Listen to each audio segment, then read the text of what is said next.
প্ৰথমে অনুসূচিত জাতি যুৱ ছাত্ৰ পৰিষদ কেন্দ্ৰীয় সমিতিৰ তৰফৰ পৰা সমূহ অসমবাসী ৰাইজৰ লগতে অনুসূচিত জাতি ৰাইজলৈ আমি বৈপ্লৱিক অভিনন্দন জনাইছোঁ আৰু সেৱা জনাইছোঁ।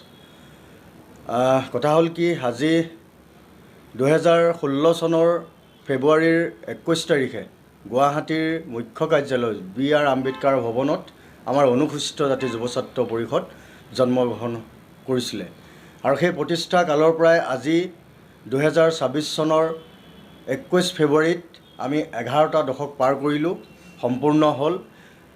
গতিকে এই 11 বছৰে আমি অসমীয়া আৰু অসমীয়াৰ অনুসূচিত জাতিৰ কেনেকৈ কি উন্নয়নমূলক কাম কাজ কৰিব পাৰিলোঁ নাজানো, আৰু ক'ৰবাত নহয় ক'ৰবাত আমাৰ কেতিয়াবা সফল হৈছোঁ, ক'ৰবাত বিফলো হৈছোঁ।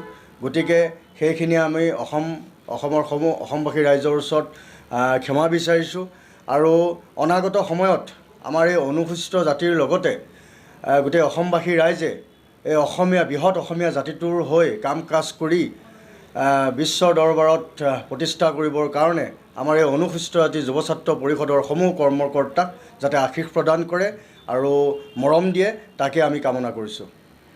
আজি আমাৰ অনুসূচিত জাতি যুৱ ছাত্ৰ পৰিষদৰ আজি একাদশ বাৰ্ষিক প্ৰতিষ্ঠা দিৱসটো আজি দিছপুৰ লোক নিৰ্মাণ বিভাগৰ প্ৰেক্ষাগৃহত আজি অনুষ্টুপীয়াকৈ পালন কৰা হয়। যিহেতু হাইস্কুল শিক্ষান্ত আৰু উচ্চতৰ মাধ্যমিক চূড়ান্ত পৰীক্ষা চলি থকাৰ বাবে আমি বহলভাৱে কাৰ্যসূচী ৰখা নাই।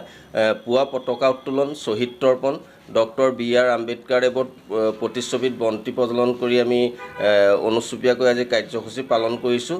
আমি আজি প্ৰতিষ্ঠা দিৱসৰ এই শুভক্ষণত আমি অনুসূচিত জাতিৰ ৰাইজৰ সহায় সহযোগিতা তথা আগন্তুক দিনত আমি আশীৰ্বাদ কামনা কৰিছোঁ।